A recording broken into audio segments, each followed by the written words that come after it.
Bismillah.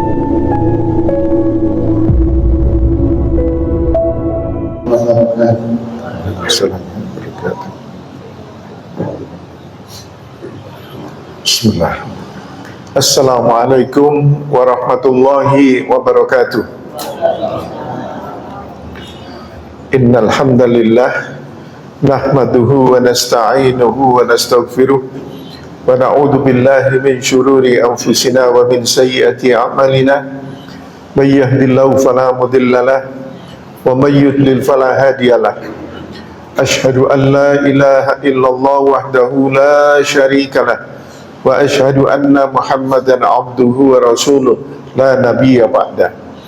Allahumma salli ala Muhammad wa ala alihi wa sahbihi ajmain.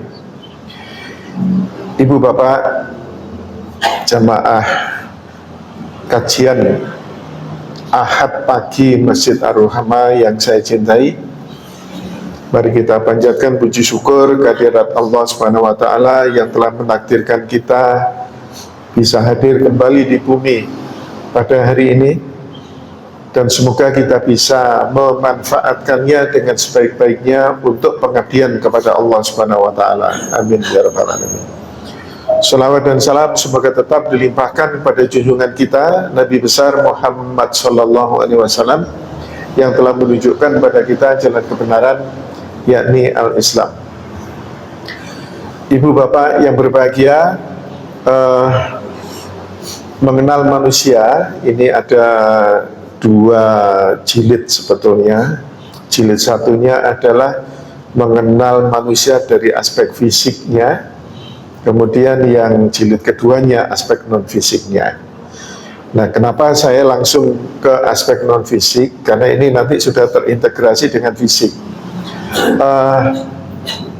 Dan juga alasannya, dulu Ustadz Husnul Hadi sudah pernah membahas tentang aspek fisiknya.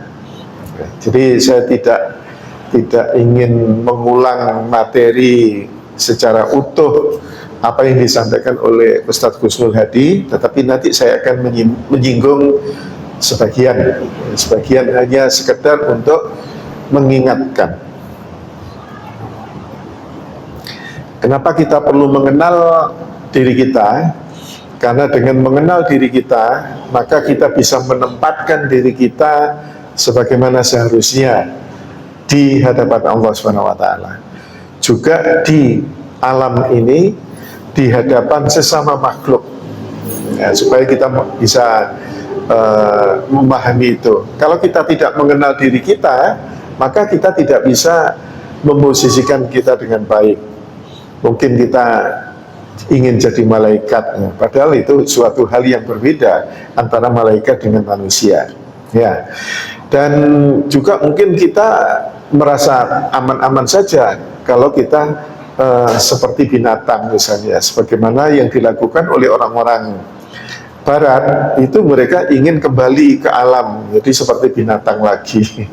Ya, ada satu pulau di Jerman, ada satu pulau yang di situ siapapun yang masuk ke situ tidak boleh pakai selembar benang pun, siapapun, ya, laki perempuan, dewasa, orang tua, anak-anak, wartawan pun, ya, situ, pejabat pun situ harus lepas semuanya, karena mereka ingin kembali seperti alam, seperti, ya, kembali ke alam, seperti binatang lagi. Nah, ini juga dia berarti tidak mengenal dirinya, ya, manusia itu seperti apa. Ya, Allah menunjukkan, ya, di dalam Al-Quran itu manusia itu siapa sih dan seharusnya bagaimana.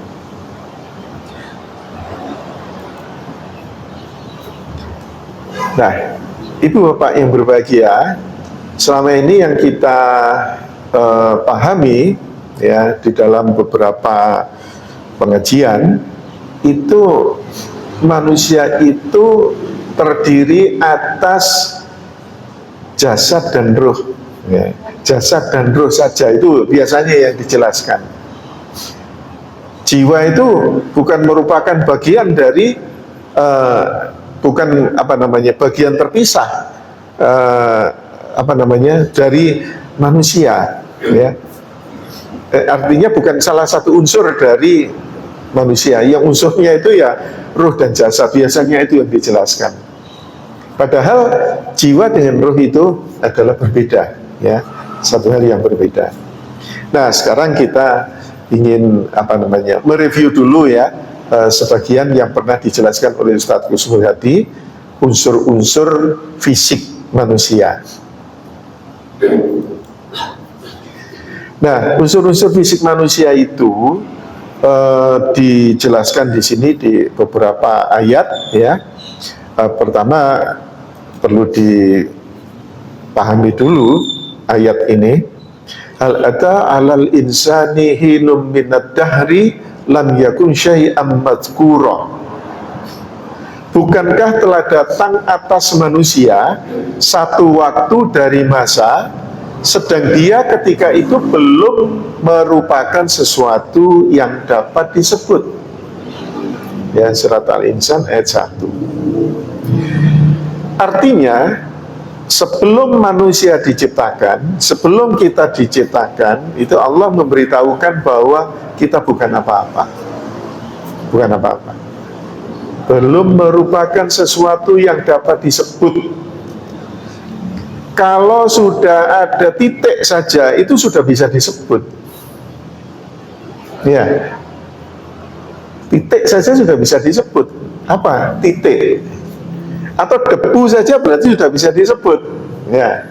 Nah, ini Allah memberitahukan kepada kita, belum bisa disebut berarti bukan apa-apa. Ini kita harus paham itu dulu. Ya. Kemudian ibu bapak yang berbahagia, di dalam tubuh kita itu terdiri atas banyak unsur-unsur kimia. Unsur-unsur kimia. Kalau yang dulu latar belakang pendidikan SMA-nya IPA, itu pasti mengenal daftar periodik unsur kimia. Ya, ada itu ya. Nah, daftar periodik unsur kimia itu terdiri atas banyak sekali unsur-unsur kimia. Ya, ada hidrogen, ada oksigen, ada karbon, ada helium, magnesium, dan seterusnya, fosfor dan seterusnya. Itu adalah merupakan bagian dari benda. Ya, jadi benda satu dengan benda yang lain itu unsur kimianya beda-beda komposisinya. Jenis unsurnya juga berbeda-beda. Air itu ada dua unsur kimia, yaitu atom hidrogen dan oksigen. Komposisinya hidrogennya 2, oksigennya 1, ya H2O. Itu air. Nah, sekarang kalau oksigennya ditambah 1 lagi menjadi H2O2, maka nggak jadi air. Nggak jadi air. Nah, itulah kadar setiap benda, setiap makhluk itu berbeda. Jadi boleh jadi sama unsurnya, ya, unsur kimianya sama, tetapi karena komposisinya yang berbeda, maka jadi berbeda. Ya.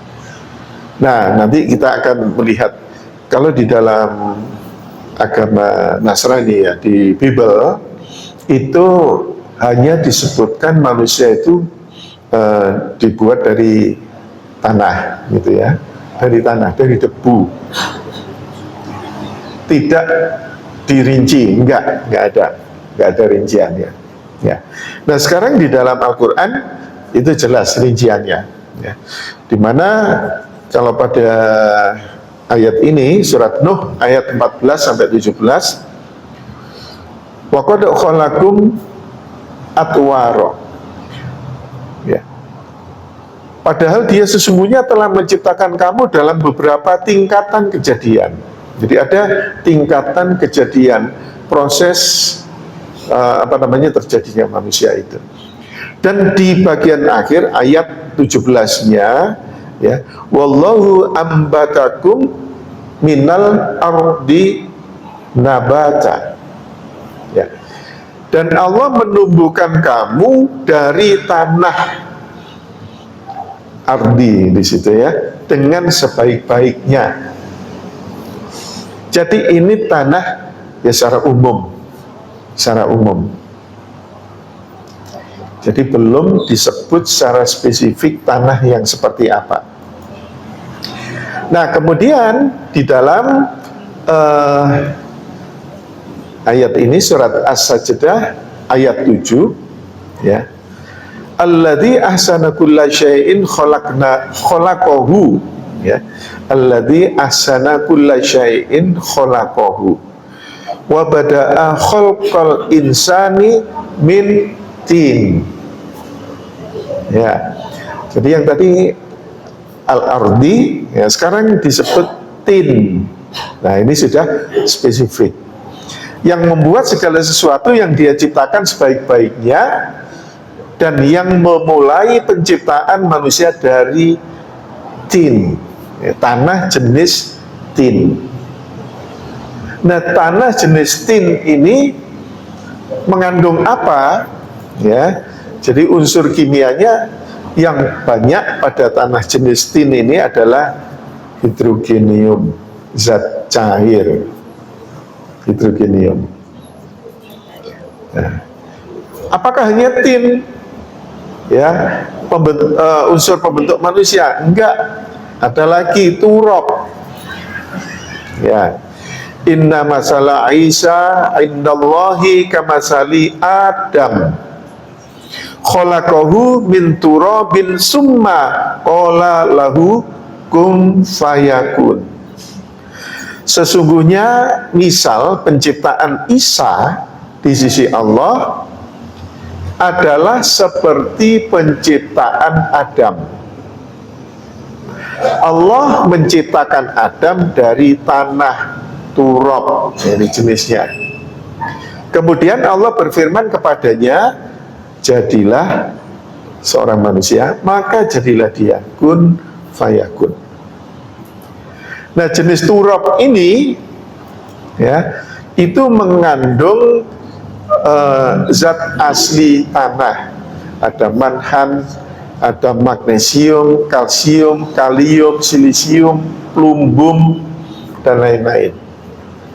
Itu turab. Ya. Kemudian ada jenis tanah lagi yang lain, ya. Fastaftihim ahum asyaddu khalqan amman khalaqna inna khalaqnahum min tinil lazib. Nah, maka tanyakanlah kepada mereka musyrik Mekah, apakah mereka yang lebih kukuh kejadiannya ataukah apa yang telah kami ciptakan itu? Sesungguhnya kami telah menciptakan mereka dari tanah liat. Tinil lazib. Ya. Nah, tinil lazib itu banyak mengandung zat besi atau ferum. Ya. Kemudian lumpur hitam. Ya.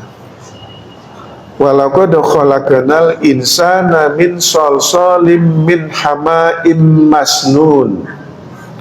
Dan sesungguhnya kami telah menciptakan manusia Adam dari tanah liat kering yang berasal dari lumpur hitam, salsalin min hama'im masnun, yang diberi bentuk. Ya. Nah, ini banyak mengandung nitrogen,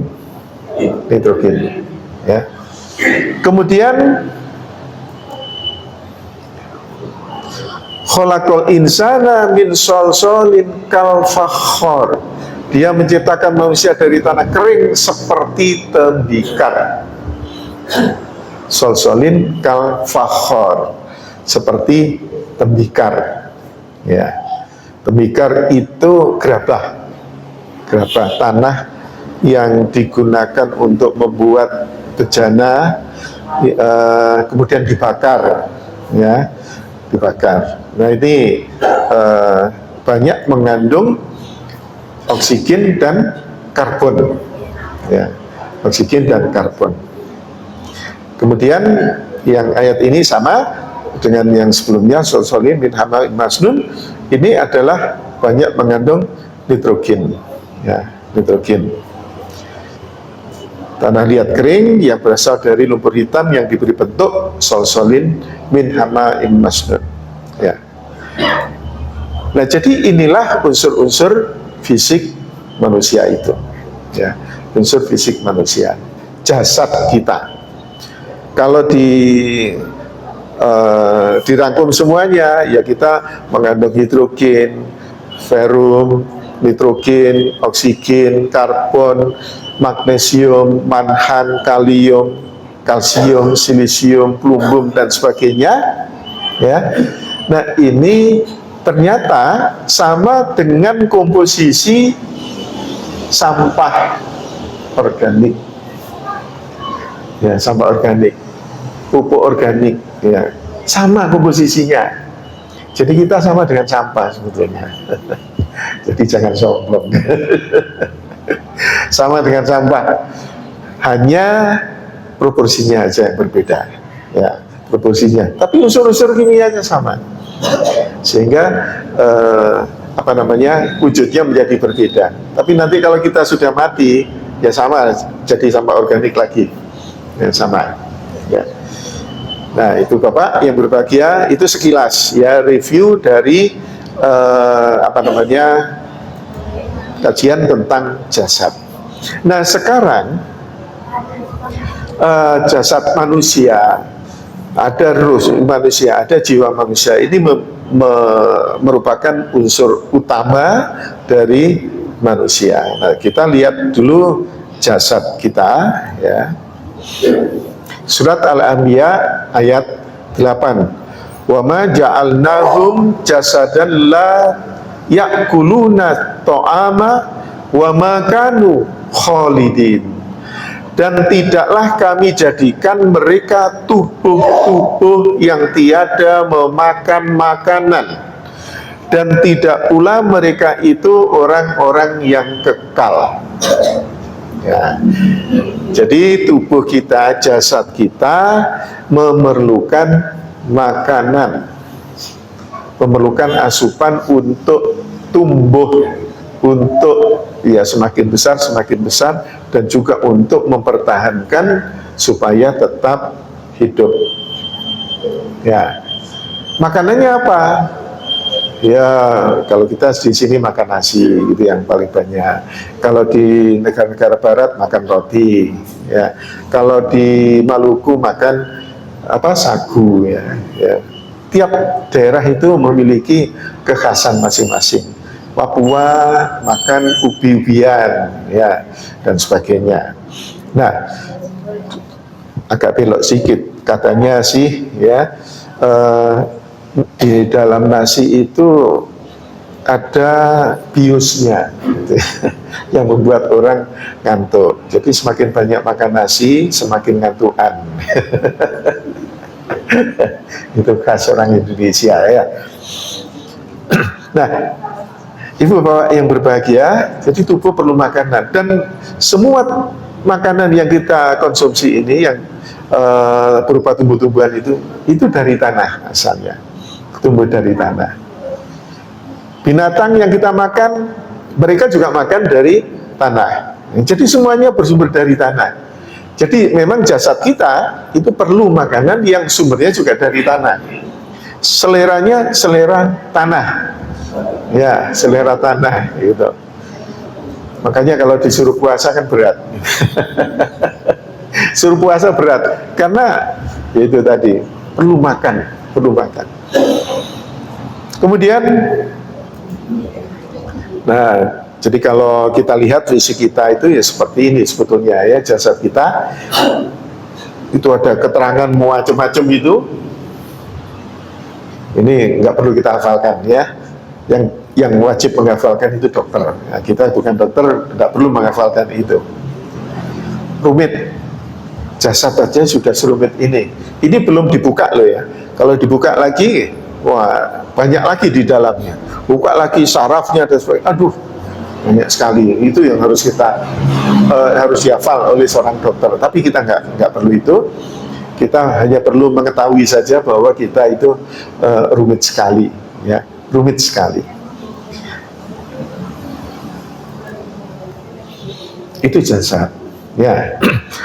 Kemudian sekarang ada yang bertolak belakang dengan jasad. Jasad itu selera tanah, selera rendah lah katakanlah begitu. Kemudian ada ruh, ya. Ruh ini selera tinggi, ya, selera tinggi. Wa yas'alunaka 'anir ruh qulir ruhu min amri rabbi wa ma utitum minal ilmi illa qalila. Dan mereka bertanya kepadamu tentang ruh. Katakanlah, ruh itu termasuk urusan Tuhanku, dan tidaklah kamu diberi pengetahuan melainkan sedikit.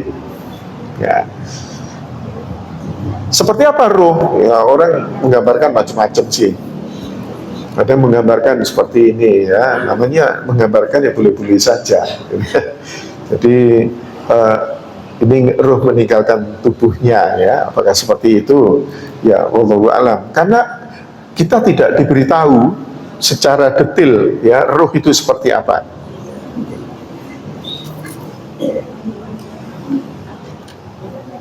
Tidak diberitahu secara detail oleh Allah. Allah hanya memberitahu sedikit, ya, sangat sedikit, sangat sedikit. Sehingga penelitian-penelitian tentang ruh ini juga nggak bisa banyak dilakukan, sangat-sangat terbatas, ya, seperti apa dan sebagainya. Walaupun dulu mungkin pernah ada cerita bahwa orang Uni Soviet membuat penelitian orang yang mau mati itu dimasukkan dalam peti kaca, ya. Kemudian ketika mati ruhnya diambil, kacanya pecah, gitu katanya. Apa betul berita itu? Nggak tahu, mungkin bohong-bohongan. Dan masa orang mati dimasukkan peti kaca, sebelum mati masih hidup masukkan peti kaca, rapat, ya. Rapat kan mati duluan sebelum diketahui, diteliti. Sama dengan membunuh kan gitu ya. Kan nggak ada udara gitu. Nah ini jangan-jangan itu juga hanya berita bohong atau hoax, ya. Jadi nggak ada yang bisa mengetahui ruh itu apa sampai sekarang, nggak tahu. Dokter pun juga nggak tahu. Dokter yang diketahui oleh dokter hanya jasad, ya. Kemudian semuanya lengkap, jasad ini semuanya bekerja, berfungsi dengan baik, tetapi misalnya dokter itu nggak bisa menjelaskan kenapa dia bisa hidup, ya. Dia bisa hidup, kenapa? Nggak bisa menjelaskan. Tidak cukup hanya dari jasad yang sehat, yang semuanya berfungsi dengan baik, nggak cukup hanya itu, ya. Jadi nggak bisa dijelaskan. Nah, Ibu Bapak yang berbahagia, kemudian selanjutnya surat As-Sajdah ayat 9. Summa sawwahu wa nafakha fihi min ruhihi wa ja'ala lakumus sam'a wal absara wal afidah qalilan ma tashkurun. Kemudian dia menyempurnakan dan meniupkan ke dalamnya ruh ciptaannya, dan dia menjadikan bagi kamu pendengaran, penglihatan dan hati, tetapi kamu sedikit sekali bersyukur, ya, sedikit sekali bersyukur. Nah, jadi Allah memberitahukan kepada kita, ya, jadi ada ruh yang dimasukkan, ya, ke dalam tubuh kita. Meniupkan itu seperti apa meniupnya, ya kita tidak tahu, ya, tidak tahu seperti apa. Artinya ruh itu dimasukkan, ya. Kemudian kita bisa hidup, menjadi hidup. dan dilengkapi oleh Allah pendengaran, penglihatan, dan hati. Tapi kita tidak bahas lebih lanjut. Tetapi intinya bahwa di sini ada unsur ruh, ada unsur ruh.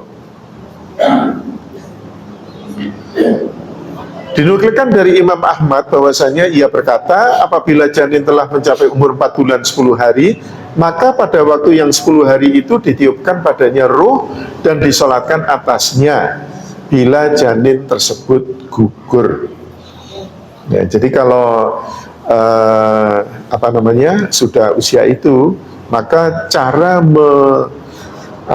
memperlakukan mayatnya, ya, itu sama dengan orang yang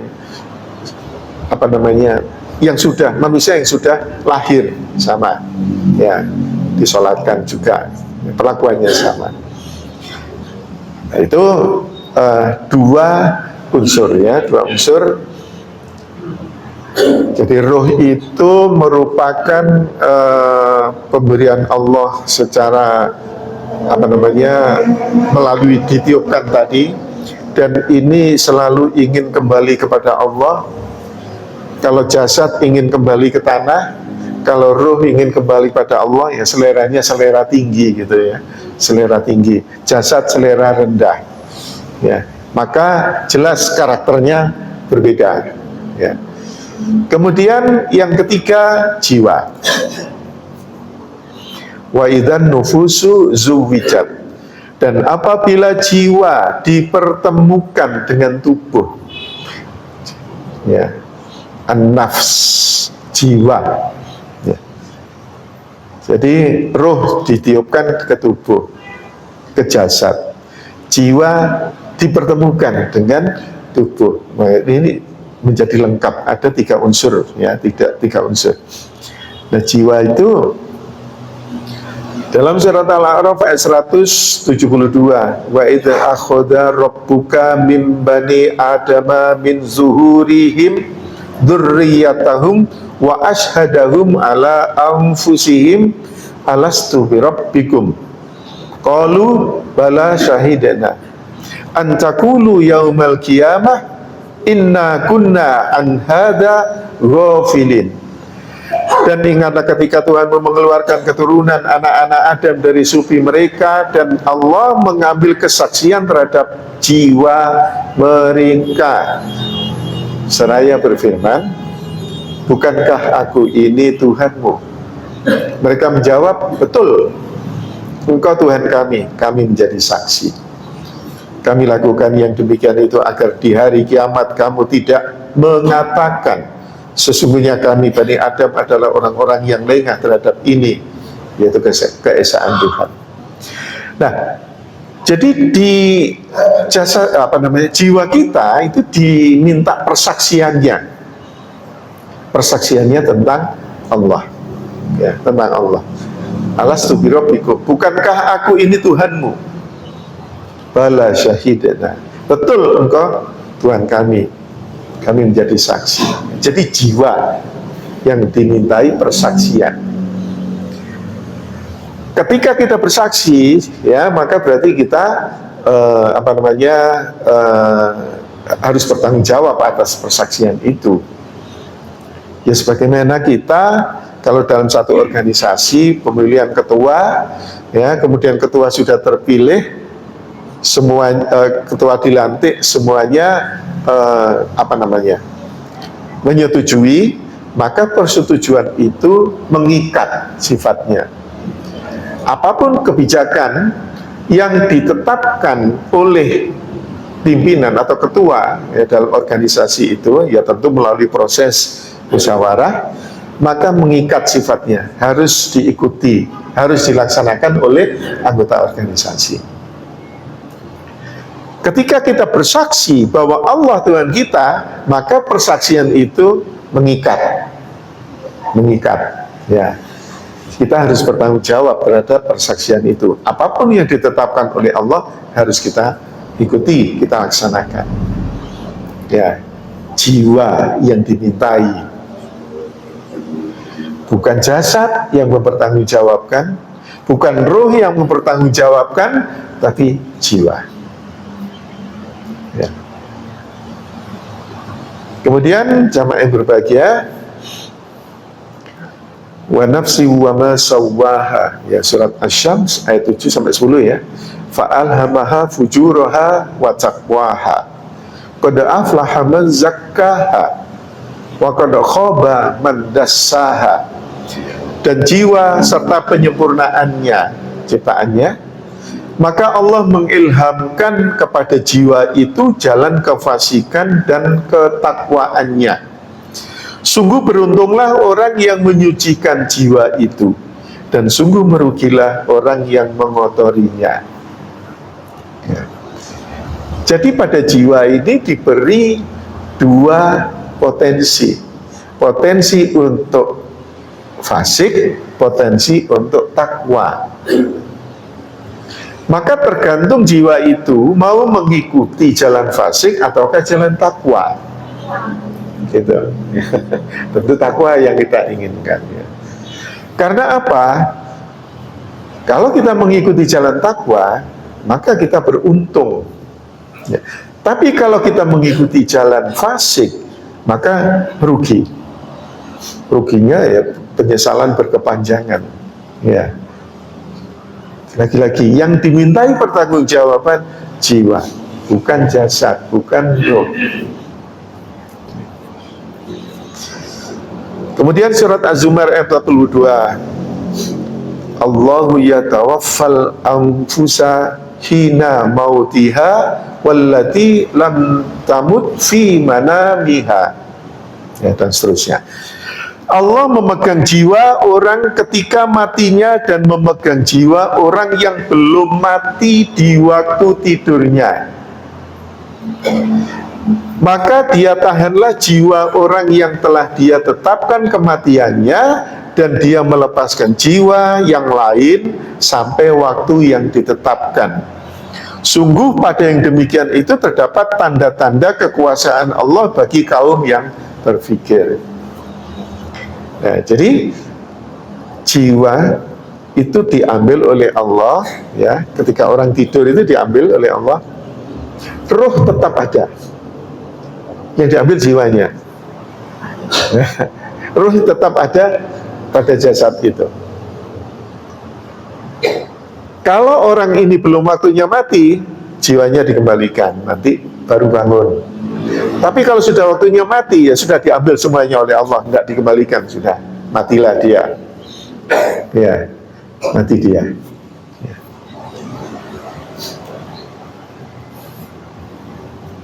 Nah, seperti ini. Ini ada dua kondisi. Ini kondisi sadar, ini kondisi tidur nyenyak. Ya, tidur nyenyak. Tidur nyenyak itu ibu bapak yang berbahagia. Kalau biasanya kalau dibangunkan itu sulit.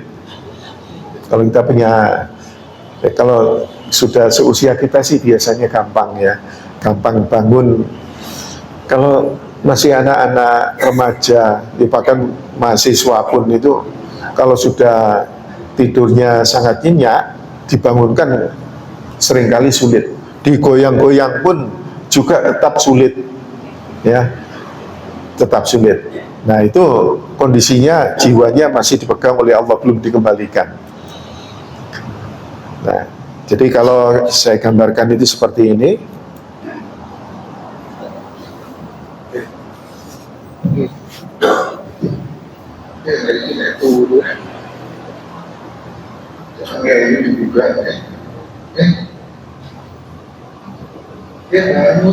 Ini masih merem ya.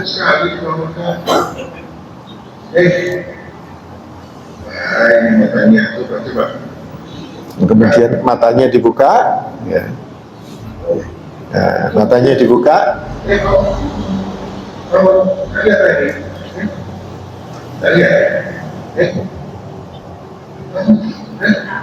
Jadi jasad dia bisa melihat apa yang di depannya itu, tapi dia nggak sadar, ya, nggak sadar, karena jiwanya belum dikembalikan oleh Allah SWT.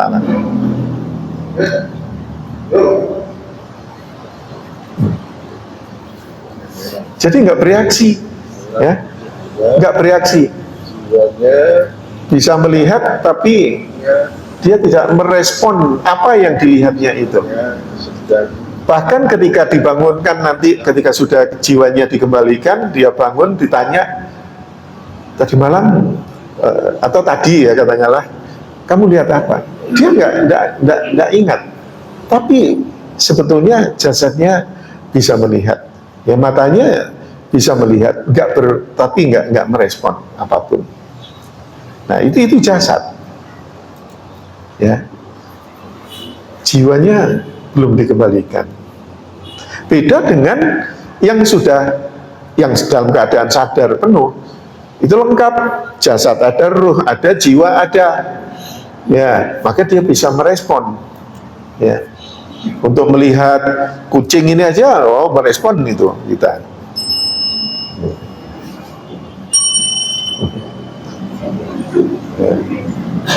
Senyum-senyum ini berarti merespon juga. Senyum melihat ini, merespon. Itu jadi kesadaran ada karena jiwa sudah dikembalikan ke tubuh kita. Ya.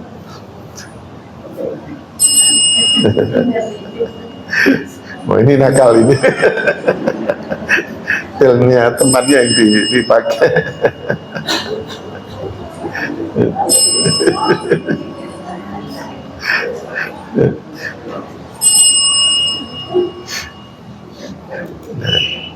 Jadi itu karena jiwa sudah dikembalikan. Nah, jadi kita bisa membedakan sekarang roh dengan jiwa. Ya. Nah, kemudian Ibu Bapak yang berbahagia, dalam surat Al-Fajr ayat 27 sampai 30, ya ayyuhan nafsul mutmainnah irji'i ila rabbiki radiyatan mardiyah fadkhuli fi ibadi wadkhuli jannati. Hai jiwa yang tenang, kembalilah kepada Tuhanmu dengan hati yang puas lagi diridhoinya, maka masuklah ke dalam jamaah hamba-hambaku, masuklah ke dalam surgaku. Ya, jadi nanti jamaah yang berbahagia, jiwa yang mengikuti jalan takwa, kondisinya seperti ini, ya. Masuk surga, masuk surga. Nah itu yang kita harapkan seperti itu, ya. Nah sehingga manusia itu sebetulnya yang mana? Ya gitu, yang jadi pertanyaan kan. Sebetulnya yang mana manusia itu? Ketika kita ditanya, mana Pak Ngudi itu? Kemudian tunjuk ini, misalnya saya ini. Ini bukan Ngudi, ini jasadnya Ngudi. Gitu, ya. Jasadnya Ngudi ini. Kemudian Ngudi ini ketika meninggal, ya, banyak orang berdatangan, kemudian orang bertanya, mungkin tamu pas kebetulan datang ke rumah nggak tahu Ngudi meninggal, dia tanya, dia heran kok rame-rame ada apa? Tanya ke orang-orang, Pak Ngudi mana? Pak Ngudi sudah tidak ada. Nah, kan gitu jawabannya, tidak ada. Nah itu siapa? Itu jasadnya Pak Ngudi. Pak Ngudinya sudah pergi, gitu ya. Sudah dipanggil oleh Allah. Ya, kan gitu.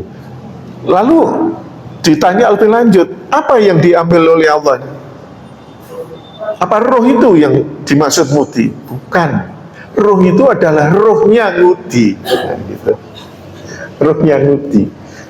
Jadi roh itu bukan Ngudi, tapi rohnya. Ini jasadnya. Lalu Ngudi yang mana? Nah itu kan ya. Ngudi yang mana? Nah, jamaah yang berbahagia, kalau ini kita ibaratkan seperti laptop ini, ya, laptop ini yang bisa kita pegang ini casingnya, ini ibaratnya jasad. Jasad ini walaupun sehat, semuanya normal, baru dirakit dari pabrik, ya, nggak bisa digunakan, kalau nggak hidup. Supaya hidup perlu listrik. Nah, ini itu ya, listrik. Nah, listrik ini ibarat roh. Jadi kita punya jasad, punya roh, hidup, tapi nggak bisa apa-apa, nggak bisa apa-apa kalau nggak ada jiwa. Nah, laptop ini sama, ada hardware, kemudian ada listrik, bisa hidup, tapi nggak bisa digunakan kalau tidak ada software aplikasi, software operasi dan software aplikasi nggak ada, maka nggak bisa digunakan. Maka perlu itu supaya bisa digunakan. Nah, ibaratnya itu jiwa. Ya. Nah, kita juga gitu. Ya, ada jasad, ada ruh, nggak bisa apa-apa kalau tidak ada jiwa. Jadi ibarat seperti itu. Sehingga jamaah yang berbahagia, jasad ini ya kalau disimpulkan perlu makan, perlu minum, kawin dan sebagainya, itu seleranya selera rendah, selera tanah. Ya, kalau makannya banyak kan, waduh panas tubuh kita, waduh nafsunya menjadi menjadi membara kan gitu ya. Beda dengan ketika kita puasa kan disuruh mengurangi makan, malah dijadwal ya, jadwal lapar dan sebagainya. Nah, itu nafsunya, tensinya bisa turun. Makanya anak-anak muda yang sebetulnya pingin nikah tetapi belum memiliki kemampuan, misalnya ya disuruh puasa kan gitu, disuruh puasa untuk mengendalikan itu ya. Ya, makanya seleranya selera rendah gitu ya. Nah, sedangkan roh itu selera tinggi, senantiasa mengajak ke arah takwa, itu roh. Ya. Kemudian jiwa ini maunya, sukanya iri, dengki, sabar, ikhlas, itu apa namanya, jiwa. Ini naik turun. Makanya ada dua potensi di situ, jalan takwa atau jalan fasik. Ya, ada dua potensi itu. Nah, sekarang tergantung jiwa itu mau mengikuti yang mana. Mau mengikuti jalan fasik atau mengikuti jalan takwa, itu tergantung jiwa itu. Tapi harus bertanggung jawab terhadap pilihan itu. Ya. Harus bertanggung jawab terhadap pilihan itu. Nah, sekarang manusia ini digambarkan seperti inilah, salah satu contoh. Dokar ini ya. Kuda itu ibarat jasad, kemudian penumpang ibaratnya roh, dan kusir itu diibaratkan jiwa. Kuda ini seleranya selera rendah, makanya perlu diberi kacamata seperti itu ya, supaya melihat lurus ke depan, nggak tengok-tengok kiri kanan. Lurus ke depan, tengok-tengok ini bahaya. Ada rumput, berhenti dia, nggak mau jalan. Ada kuda betina, berot, nggak mikir yang di bawah itu apa. Ini kalau tidak dikendalikan. Jadi kacamatanya ini bukan kacamata, itu apa namanya? Itu untuk mengendalikan. Ya. Kemudian selera penumpang beda dengan selera kuda. Selera penumpang maunya selamat. Pesan pada Pak Kusir, Pak Kusir, yang penting jalannya nggak usah ngebut, tenang-tenang saja, yang penting selamat kan gitu. Nah, itu pesannya ya. Nah, sekarang Pak Kusirnya tergantung dia mengikuti selera kuda ataukah selera kusir. Kalau mengikuti selera kuda ya sudah nggak karu-karuan.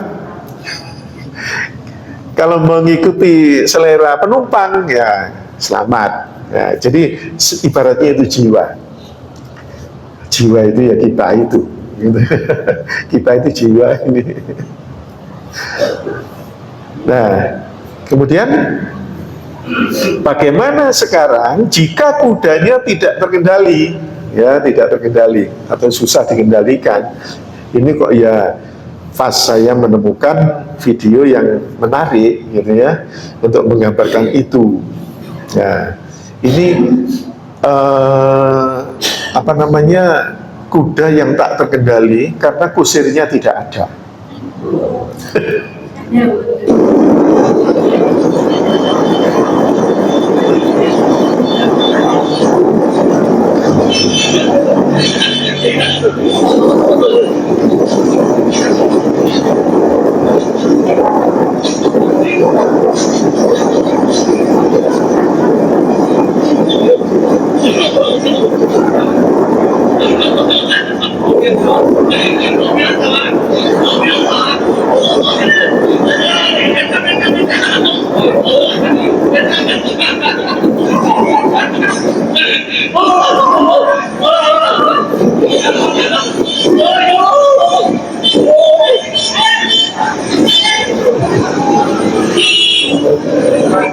Berhenti.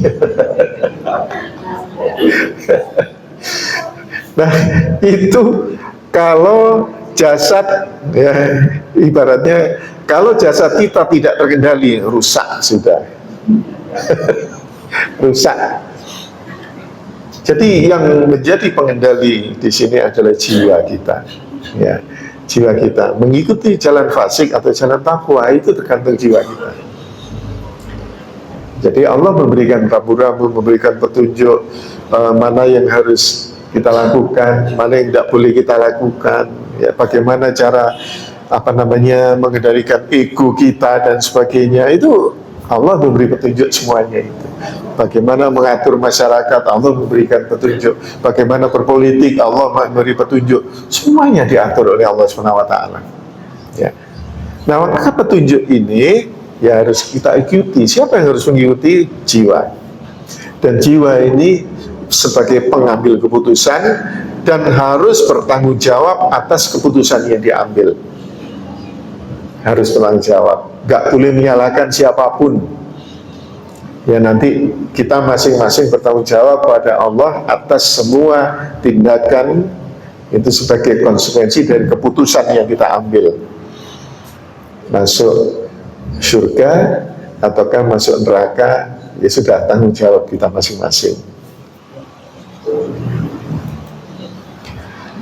Ibu bapak yang berbahagia, jadi jasad itu nilainya ya seperti botol. Botol itu kalau diisi air mineral harganya Rp2.000, katakanlah begitu ya. Kalau diisi jus jambu naik harganya 6.000 misalnya. Kalau diisi susu coklat harganya naik lagi 10.000 misalnya. Kalau diisi madu, naik lagi. Diisi parfum, bisa ratusan ribu sampai jutaan satu botol. Ya. Jika diisi air comberan, rendah nilainya, dibuang ke tempat sampah. Ya. Jadi di sini yang berharga itu yang mana ya? Isinya, bukan botolnya, bukan casingnya. Ya. Kalau manusia itu apa? Apakah casing kita? Bukan. Ganteng, cantik, ya, atletis, ideal lah katakanlah begitu. Itu casing. Jangan itu yang kita banggakan. Karena ada orang yang ganteng, pandangan pertama, tetapi berikutnya menakutkan. Ada orang yang terlihat cantik, pandangan pertama, berikutnya mengerikan. Ada seorang suami senang di tempat kerja itu ngobrol dengan teman-temannya, ketika jam bekerja sudah berakhir, stres dia. Stres. Maunya sih betah-betah di tempat kerja aja. Loh, kenapa kok stres? Sudah terbayang nanti apa yang terjadi di rumah gitu ya, menghadapi istrinya yang tadinya cantik sebetulnya, memang secara fisik cantik, tapi dia takut, suaminya takut. Artinya apa? Dia sih nggak menjamin, nggak menjamin sama dengan hatinya, nggak menjamin. Ya, jadi bisa stres seperti itu. Rumah bukan lagi menjadi istana, tapi neraka. Nah, jadi isinya itu yang penting, ya, yang terpenting itu. Jadi yang bernilai adalah isinya, imannya, ya, bukan tubuhnya. Itu manusia. Jadi jangan mengandalkan jasad. Jadi jiwa di sini yang menjadi inti. Ibu bapak yang berbahagia. Jadi itu, ya. Nah, kemudian boleh muter lagu apa enggak ya? Boleh. Ini yang relevan, ada kaitannya dengan ini ya.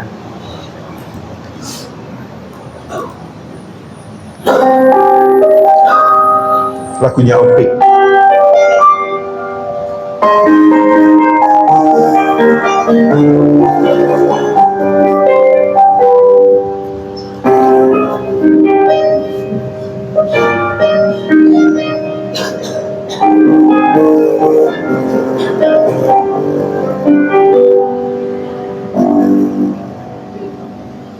Bagaimana kau merasa bangga akan dunia yang sementara? Bagaimana kau merasa bangga hilang dan pergi meninggalkan dirimu?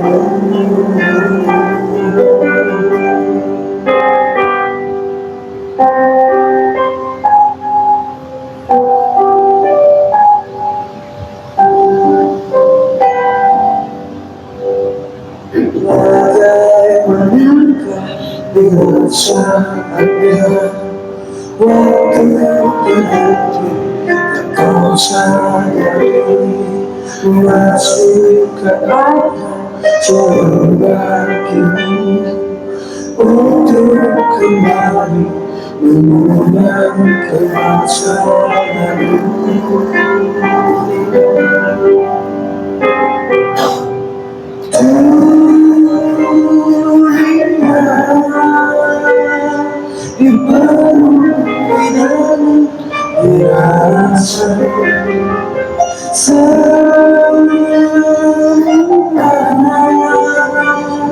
Dan sekarang akan kembali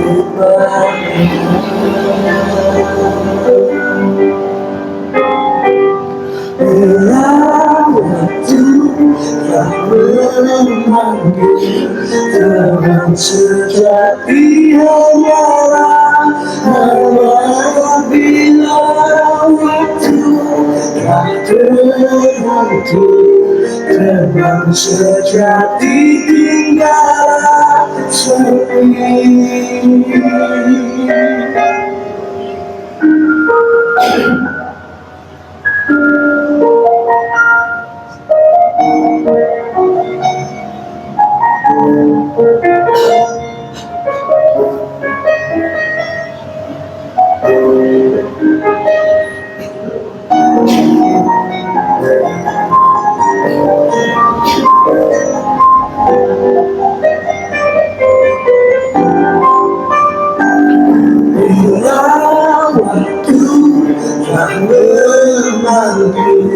Teman sejati hanyalah apabila waktu telah terhenti, teman sejati tinggallah sepi.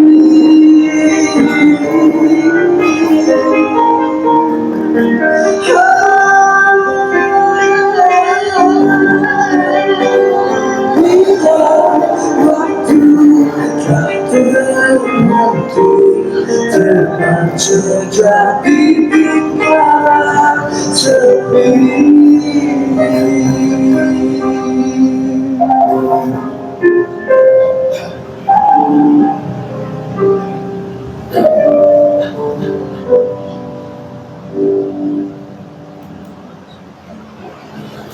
Ya.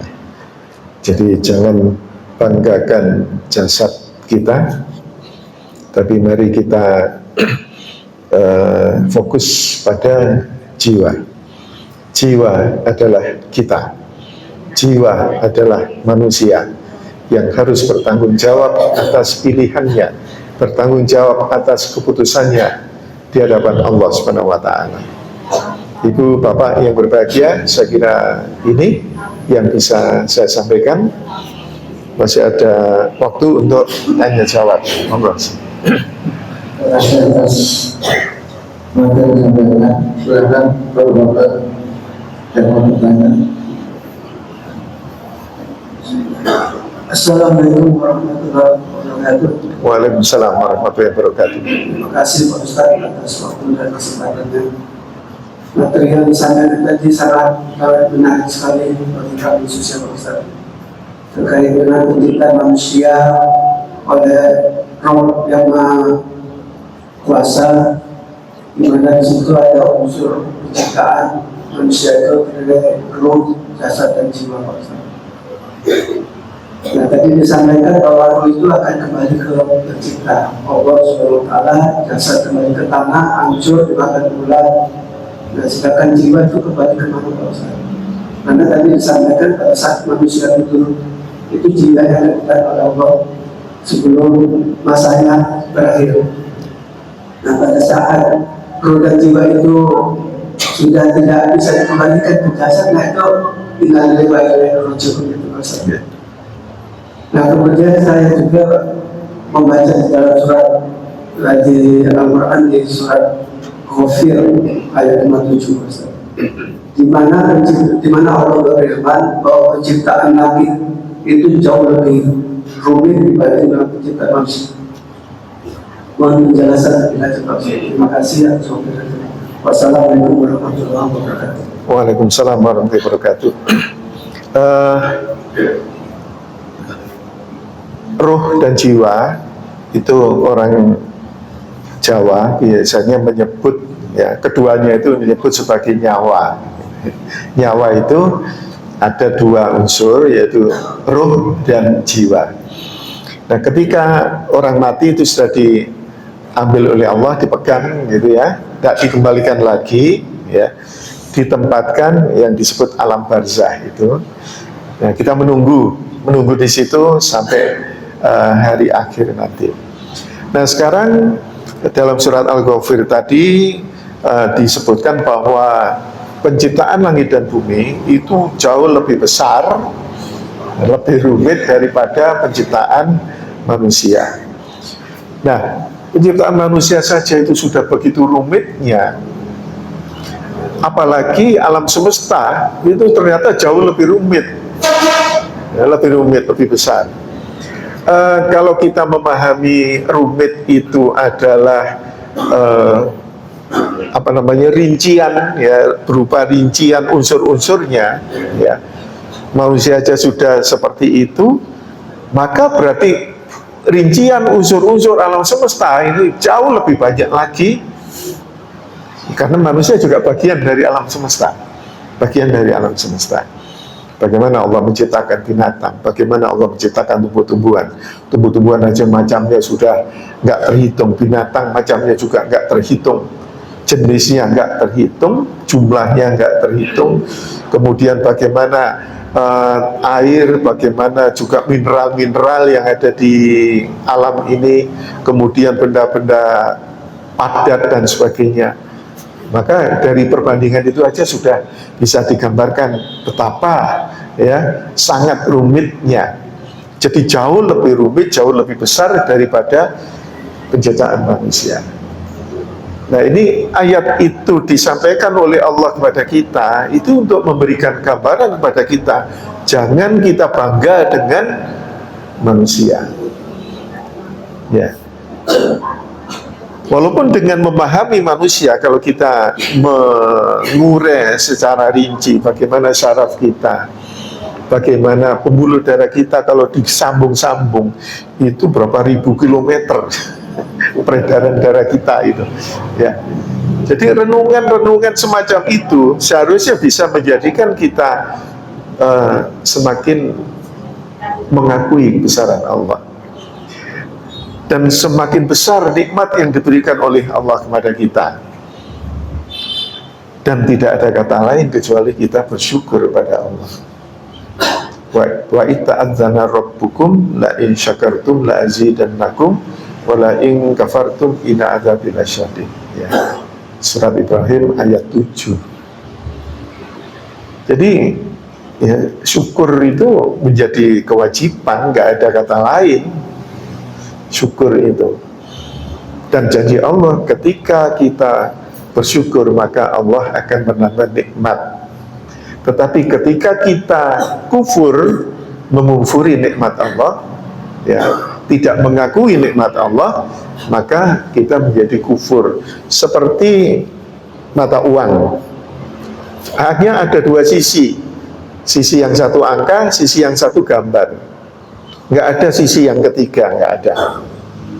Ketika kita lemparkan mata uang muncul gambar, pasti angka nggak muncul. Atau ketika muncul angka, pasti gambar nggak muncul. Syukur juga gitu. Ketika kita bersyukur, pasti tidak kufur. Gitu. Tapi kalau kita tidak syukur, berarti kita kufur. Nggak ada jalan tengah, nggak ada. Itu konsekuensi logis. Maka syukur itu wajib. Karena kalau kita tidak syukur, jatuhnya pasti kufur. Azab Allah sangat pedih. Mengingkari nikmat Allah. Mengingkari nikmat Allah itu seperti apa bentuknya? Bentuknya, yaitu tadi ngerusulullah, ya, nggak terima dengan yang sudah diberi oleh Allah pada diri kita. Membanding-bandingkan, kenapa kok dia seperti itu, kok saya enggak, misalnya gitu. Kenapa musibah kok ditimpakan pada saya, kok bukan yang lain saja. Kenapa tsunami kok ditimpakan di Aceh, kok tidak di Bali misalnya. Itu bentuk Rasulullah protes pada Allah Subhanahu wa taala. Nah, jadi Allah menegaskan dalam surat Al-Ghafir tadi, penciptaan alam semesta jauh lebih besar, jauh lebih rumit daripada manusia. Ya, daripada manusia. Manusia saja sudah, masya Allah, sangat-sangat rumit, ya. Kenikmatan yang diberikan sangat-sangat besar, tidak terhitung, ya. Apalagi dengan alam semesta. Maka juga di situ banyak pelajaran sebetulnya, banyak pelajaran itu bagaimana kita memperlakukan alam semesta. Kita sebagai khalifah di muka bumi, tugasnya mengelola bumi ini dengan baik, ya. Berarti kita harus bertanggung jawab terhadap itu, ya. Ikuti petunjuk Allah di dalam pengelolaan bumi itu. Jangan ikuti nafsu, gitu. Jadi kalau diurai banyak sekali. Itu kira-kira jawabannya.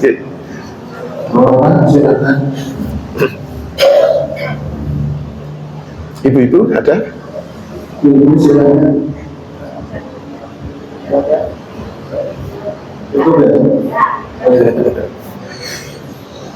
Alhamdulillah. Ibu bapak yang berbahagia, jadi apa yang kita bahas pagi hari ini sebetulnya merupakan apa ya?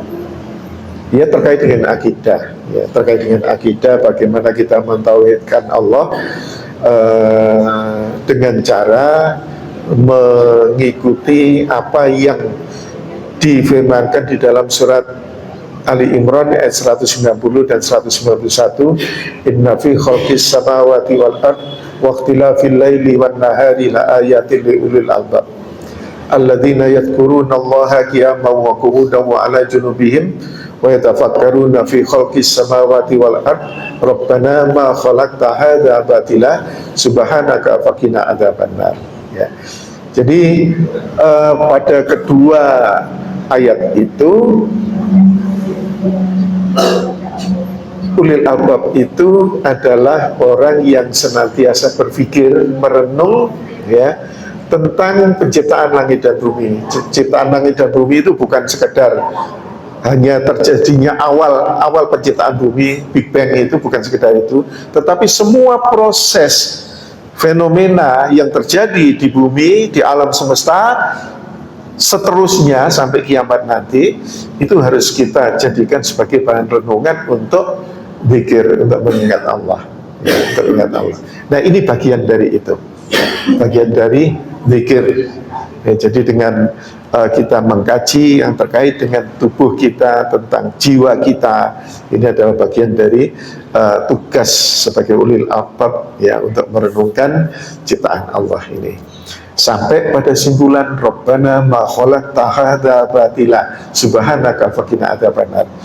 Jadi semua yang diciptakan ini penting ya, penting dirancang dengan cermat oleh Allah Subhanahu wa taala. Ya. Jadi nggak ada yang sia-sia. Nggak ada yang sia-sia. Nah, maka ketakjuban, keharuan kita terhadap Allah itu semakin besar. Ini sebagai bentuk zikir tertinggi. Zikir dengan cara berpikir itu adalah zikir tingkatan tertinggi, karena itu bisa dilakukan setiap saat, baik berdiri, duduk, berbaring, nggak lepas dari mengingat Allah. Ya, gitu. Dan jamaah yang berbahagia, materi-materi yang saya sampaikan itu adalah semuanya terkait dengan proses zikir pada Allah SWT. Dan hari ini mudah-mudahan bermanfaat bagi kita bersama. Jika ada hal yang kurang berkenan, mohon maaf, itu atas kelemahan saya sendiri. Mari kita akhiri dengan bacaan kafaratul majlis. Subhanakallahumma wa bihamdika asyhadu an la ilaha illa anta astaghfiruka wa atubu ilaik. Assalamualaikum warahmatullahi wabarakatuh.